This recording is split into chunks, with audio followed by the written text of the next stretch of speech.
அடச்சே, இந்த திக்கு தெரியாத காட்டிலே நெல்லிக்கனியை எங்கே என்று தேடுவேன். எங்கேயும் தங்காமல் பயணத்தை தொடர்ந்திருந்தால் சீக்கிரமே ஸ்ரீரங்கம் சென்று சேர்ந்திருக்கலாம். அதற்கும் இப்போது வழி இல்லை. ஆச்சாரியருக்கு இந்த இடம் மிகவும் பிடித்து விட்டதாம். ஆனால் எனக்கு மூச்சு பிடிப்பே ஏற்பட்டு விடும் போல் இருக்கிறதே.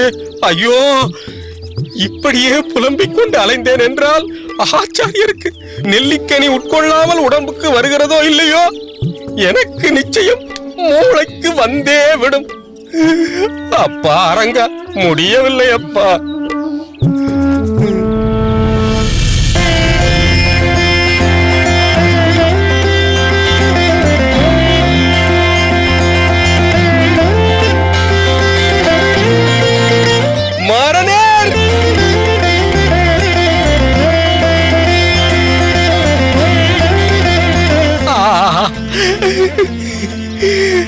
பார்த்தாயா மாறனேர், சற்று நேரம் முன்பு அரங்கா என்று அலறினேன். அதற்கு கைமேல் பலன். உள்ளங்கை நெல்லிக்கனி என்பார்களே, அது நடந்து விட்டது பார்த்தாயா? நீ சொன்ன அர்த்தத்தில் நம் முன்னோர்கள் சொல்லவில்லை, அதன் அர்த்தம் வேறு. அது சரி, யாரோ தங்கள் தேவைக்காக பறித்து வந்து பாதுகாப்பாய் வைத்திருப்பது போல் தெரிகிறது. இதை எப்படி நாம் சொந்தம் கொண்டாட முடியும்? மாறனேர் நம்பி, இது ஆராய்ச்சிக்குரிய நேரம் இல்லை. ஆச்சாரியரின் தேவை அறிந்து செயல்பட வேண்டிய நேரம். என் மேல் இறக்கப்பட்டு அந்த அரங்கன் அருளிய நெல்லிக்கனிகள் இவை. அப்படியே யாராவது எடுத்து வைத்திருந்தாலும் இதே போல் இன்னும் சில நெல்லிக்கனிகள் அவர்களுக்கு கிடைப்பதில் எந்தவித சிரமமும் இருக்காது. வா, போகலாம்.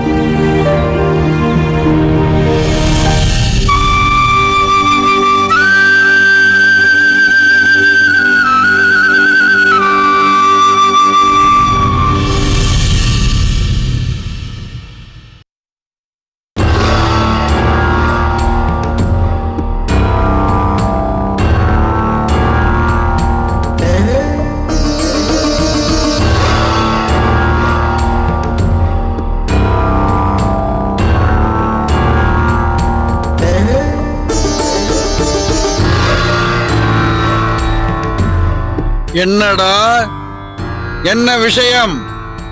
நான் உன்னை வர சொல்லவில்லையே. குருதேவா, அந்த விசிறியை கொஞ்சம் என்னிடம் தருகிறீர்களா? உனக்கு எதற்கடா? மிகவும் புழுக்கமாக இருக்கிறதா உனக்கு? நான் வேண்டுமானால் விசிறி விடட்டுமா? ஐயோ, அபச்சாரம் அபச்சாரம். குருதேவா, எனக்காக இல்லை குருதேவா, தங்களுக்கு விசிறுவதற்காக கேட்கிறேன். உனக்கு எதற்கு வீண் சிரமம்? இந்த மாதிரி காரியங்கள் எல்லாம் நீ செய்வது என்பது எனக்கு சரியாக படவில்லையடா. விட்டுவிடு, நானே எனக்கு விசிறிக்கொள்ள பழகிக் கொள்கிறேன். இல்லை சுவாமி, அது தகாது. தயவு செய்து அந்த விசிறியை அடியனிடம் கொடுங்கள். உங்களுக்கு கவரி வீசுவதை அடியன் பாக்கியமாக கருதுகிறேன். சரி, இந்தா.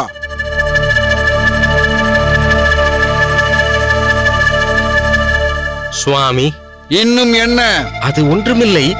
தாங்கள் முகம் கொடுத்து பேசாதது எனக்கு பெரும் வருத்தத்தை அளிக்கிறது குருதேவா. எதுவாக இருந்தாலும் சரி, 4 வசவு விசை பாடி விடுங்கள். இல்லை, பளேர் என்று ஒரு அடியேன் கன்னத்தில் அடித்து விடுங்கள். அப்படி செய்யாமல் எதையோ தவறாக மனதில் வைத்துக்கொண்டு ஏதேதோ பேசிவிட்டீர்களே. வழக்கமாக என்னிடம் கொடுத்து வைக்கும் பொற்காசு பொதிகளையும் திடுதுப்பென்று கோவிந்தனிடம் கொடுத்து விட்டீர்களே குருதேவா. என்னை ஒதுக்கி விட்டீர்களே. பிறகு வேறென்ன செய்வது? நீ தொகையை ஒதுக்காமல் இருந்தால் நானும் உன்னை ஒதுக்கி வைக்காமல் இருந்திருப்பேன். ஐயோ குருதேவா, நான் ஒன்றும் அப்படியெல்லாம் இல்லை. போதும் போதும், ரொம்பவும் உன்னை சாமர்த்தியசாலியாக காட்டிக்கொள்ளாதே. பல வேதாந்த விஷயங்களுக்கு என் சாமர்த்தியத்தால் பலபடியாக விளக்கங்களை கூறி நிலைகுலைய செய்து விடுவேன். என்னையே நிலைகுலைய செய்யலாம் என்று பார்க்கிறாயா? நான் யார்? யாதவ பிரகாசன். இந்த உலகத்தில் எந்த மூலை முடுக்கில் சந்து பொந்தில் எது நடந்தாலும் இந்த யாதவ பிரகாசனின் கவனத்திற்கு வந்துவிடும். என்னை ஏமாற்ற வழி தேடி கண்டுபிடிக்க பார்க்கிறாயா? பொற்காசுகளை மறைப்பது, வட்டிக்கு விடுவது, தகுடுதத்தம் செய்வது வேண்டாமடா, வேண்டாம். இந்த யாதவ பிரகாசனை ஏமாற்ற பார்க்காதே.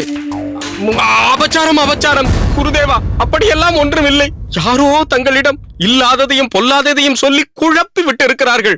உன்னை பற்றி யாரடா பொல்லாங்கு சொல்லப் போகிறார்கள்? என்ன காரணம்? பொறாமை குருதேவா, பொறாமை. அடியேன் எப்போதும் தங்களுடனே இருக்கிறேன் அல்லவா? அது மட்டுமல்லாமல் தாங்கள் என்னிடம் பல வேலைகளை ஒப்படைக்கிறீர்கள் அல்லவா? அது பொறுக்காத சில பேர் பொறாமையில் என்னை பற்றி கண்டபடி கோள் மூட்டி இருக்கிறார்கள் குருதேவா. அப்படி என்றால் நீ சொக்க தங்கம், உன்னை பற்றி சொன்னவன் மண் பாண்டம், அப்படித்தானே? என்ன சொன்னாய்? பொறாமையா? சாதாரணமாக யார் பொறாமைப்படுவார்கள்? திறமையற்றவர்கள், தன்னம்பிக்கை இல்லாதவர்கள், சுய தகுதி அற்றவர்கள். இவர்கள்தான் பிறர் மேல் பொறாமைப்பட்டு அவர்களை கீழே தள்ளிவிட்டு தான் அவ்விடத்தில் இருக்க முனைவார்கள். ஆனால் என்னிடத்தில் உன்னை பற்றி கூறியவன் எல்லா தகுதியையும் திறமையையும் பூரணமாய் பெற்றவன். அவன் ஒரு தகவலை தருகிறான் என்றால் ஒன்று என் நன்மைக்காக இருக்கும், இல்லை உன் நன்மைக்காக இருக்கும். இந்த விஷயத்தை பொறுத்தவரை உன் நன்மைக்கு என்று வைத்துக்கொள். குருதேவா, என் மேல் பழியை இட்டவன் எப்படி என் நன்மையை உத்தேசிக்க முடியும்? ஏன் முடியாது? பார், நீ இன்னும் தூக்கி எறியப்படாமல் இப்போதும் என் அருகே நின்று எனக்கு விசிறி வீசிக் கொண்டிருக்கிறாயே. குருதேவா, என்னிடத்தில் நன்மை விரும்பியாக இருந்தது யார் என்று அறிந்து கொள்ள ஆசை குருதேவா. அவனை நீ ஏன் அறிந்து கொள்ள வேண்டும்? அது ஒன்றுமில்லை குருதேவா. அடியேன் இன்னும் ஏதேனும் தவறுகள் செய்திருந்தால் அதை அவர்களிடம் கேட்டு தெரிந்து கொண்டு அதை விலக்கி வைத்துக் கொள்வேன். அதற்காகத்தான் கேட்டேன். சரி, நீயும் உன்னை மாற்றிக்கொள்ள முயலும் எண்ணத்தில் கேட்கிறாய். அதனால் சொல்கிறேன், அவன் வேறு யாருமல்ல, நம் ராமானுஜன் தான்.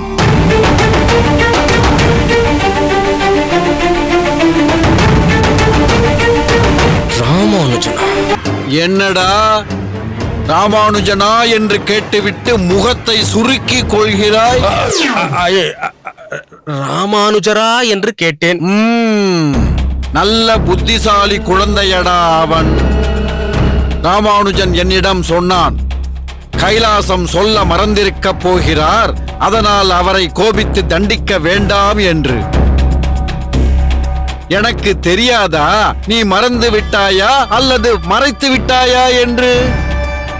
தொகையை மறைப்பது, அதை வட்டி என்றும் பெயர் மாற்றம் செய்வது, பிறகு ஒன்றுமே தெரியாத மாதிரி குருதேவா குருதேவா என்று குழைவது. இனிமேலாவது ஒழுங்காக நடக்கப்பார். போதும் குருதேவா, போதும். எனக்கு புத்தி வந்தது. இனிமேல் தவறு எதுவும் நடக்காது. நாளையில் இருந்து எந்த தொகை வந்தாலும் அதை என்னிடமே மீண்டும் அழியுங்கள். ஒரு காசு கூட குறையாமல் கணக்கெழுதி உங்களிடம் ஒப்படைக்கிறேன். அது மட்டும் நடக்காது. நீ தீயில் இறங்கி சத்தியம் செய்தாலும் நான் நம்ப மாட்டேன். ஒரு முறை நான் எதிர்கொண்டது போதாதா, நான் மறுபடியும் சூடுபட்டு கொள்ள வேண்டும் என்கிறாயா? அது நடக்காது. நீ புறப்படு. நான் போய் இப்போது உறங்கினால்தான் காலையில் சீக்கிரம் அனுஷ்டானங்களை செய்ய முடியும்.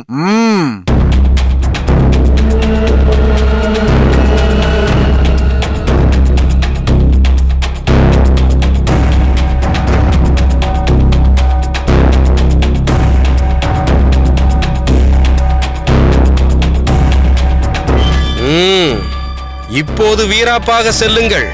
நாளை இதே ராமானுஜனால் பெரிய சூடுபட்டுக் கொள்ளப் போகிறீர்கள். அப்போது பார்க்கிறேன் உங்கள் வீராப்பை. ராமானுஜா,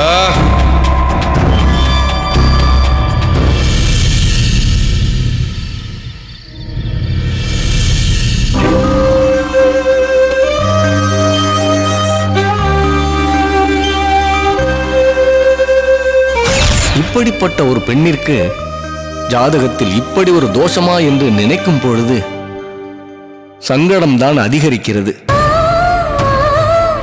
லட்சணமாக இருக்கிறாள், பாசுரத்தில் தேர்ச்சி பெற்றவளாக இருக்கிறாள். ஆனால் கல்யாணம் செய்து கொண்டு தாம்பத்தியத்தில் ஈடுபட்டால் கணவனின் உயிருக்கே ஆபத்து என்ற தோஷத்தையும் சுமந்து கொண்டிருக்கிறாளே.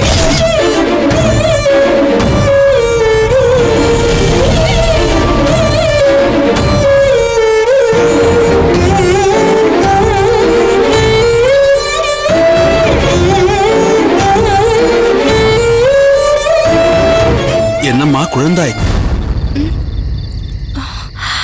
நேரமாகிவிட்டது. அகத்திற்கு செல்ல வேண்டாமா? இன்னும் ஓரிரு விளக்குகள் தான் இருக்கின்றன. அவைகளையும் துடைத்து வைத்துவிட்டு புறப்படுகிறேன். நீ என்னதான் துடைத்தாலும் அது சேதமடைந்துள்ளது. அந்த சேதத்தை போக்க முடியுமா? சேதமடைந்திருக்கிறது என்று இதை ஒதுக்கி வைக்க முடியுமா? சேதத்தை நிவர்த்தி செய்ய வேண்டாமா? தோஷம் என்றிருந்தால் அதற்கு பரிகாரம் என்று ஒன்று உண்டு. அதை போலத்தான் நிவர்த்தி செய்ய முடியாத அளவிற்கு இது சேதமடைந்துள்ளது. சில தோஷங்களுக்கு பரிகாரம் இல்லாதது போல். அப்படி என்றால் அந்த தோஷதாரிகள் அந்த தோஷத்துடனே தான் வாழ வேண்டுமா? இது நாள் வரை அடியேன் அப்படி நினைக்கவில்லை. ஆனால் சமீபத்தில் என்ன? ஒன்றுமில்லை. நேரமாகிறது. முதலில் நீ அகத்திற்கு புறப்படு. அகம் புறம், சில சமயம் எல்லாமே சமம் என்று தோன்றுகிறது. எது அகம், எது புறம்? இது என்ன திடீர் சந்தேகம்? இப்பொழுது இந்த கோவிலை எடுத்துக்கொள். கோவிலுக்கு வெளியே இருந்தால் புறம், உள்ளே இருந்தால் அகம். அப்படி பார்த்தால் இந்த கோவில்தான் எனக்கு அகம். அங்கு வீற்றிருக்கும் பெருமாள் தான் எனக்கு சகலமும். மாதா, பிதா, குரு, தெய்வம், பெருமாளின் பாத கமலங்களை இறுக பிடித்துக் கொள்வதே என் எதிர்காலம். என்ன ஆண்டாள், உன் பேச்சில் இன்று விரக்தி துணிக்கிறது, வேதாந்தம் ஒளிர்கிறது. நீங்களும் எப்பொழுதும் போல் இல்லையே. உங்கள் கண்களில் வேதனை தெரிகிறது, வார்த்தைகளில் பச்சாதாபம் புலப்படுகிறது. நீ வழக்கமான ஆண்டாளாக இல்லை என்று. நீங்களும் வழக்கமான பட்டர் சுவாமிகளாக இல்லை என்று. நீ வேறு எதையோ மனதில் வைத்து பேசுகிறாய். நீங்களும் வேறு எதையோ மனதில் மறைத்து பேசுகிறீர்கள்.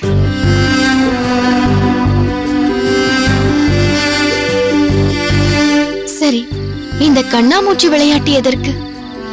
என்னை பீடித்திருக்கும் தோஷம் என்னவென்று உங்களுக்கு தெரியும். அது இப்பொழுது எனக்கும் தெரிந்துவிட்டது சுவாமி. உனக்கு எப்படி தெரியும்? நேற்று என் தந்தை ஜோசியரிடம் பேசிக் கொண்டிருந்ததை நான் கேட்க நேரிட்டது. ஆனால் எனக்கு தெரியும் என்பது என் தந்தைக்கு தெரியாது. இப்பொழுது தெரிந்து விட்டதம்மா.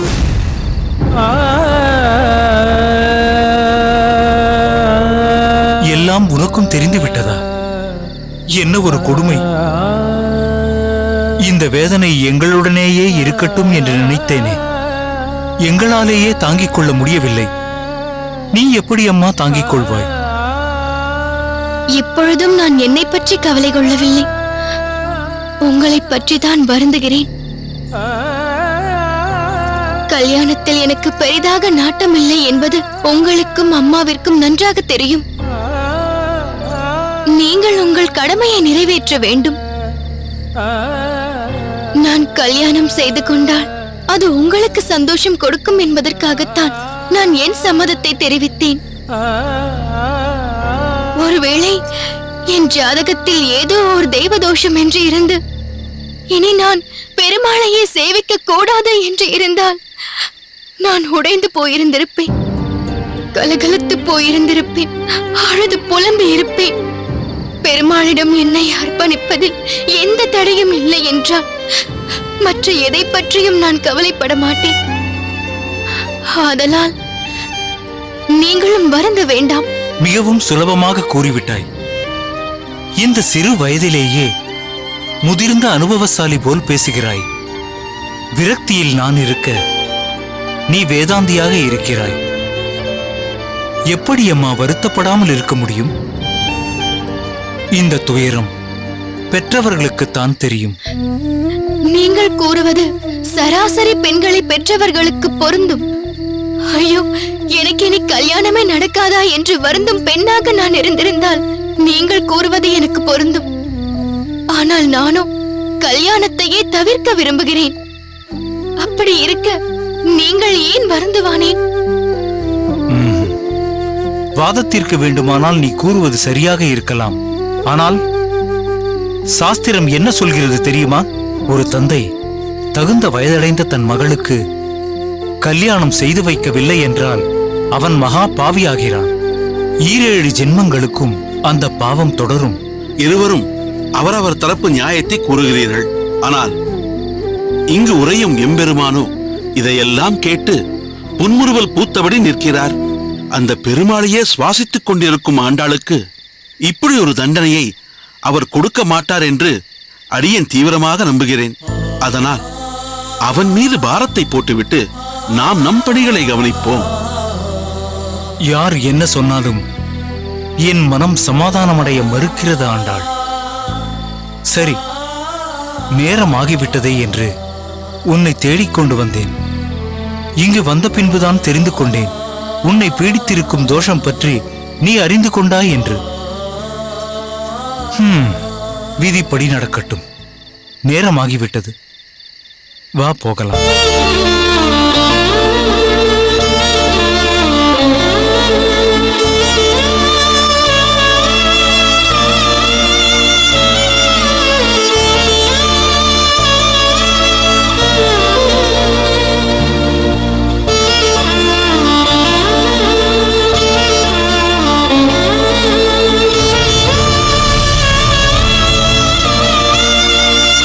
அப்பா அரங்க, முடியவில்லை அப்பா.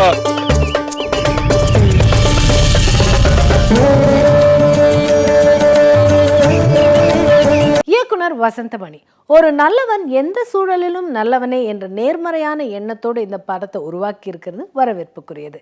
அதனால் வெற்றிவேல் வெற்றி.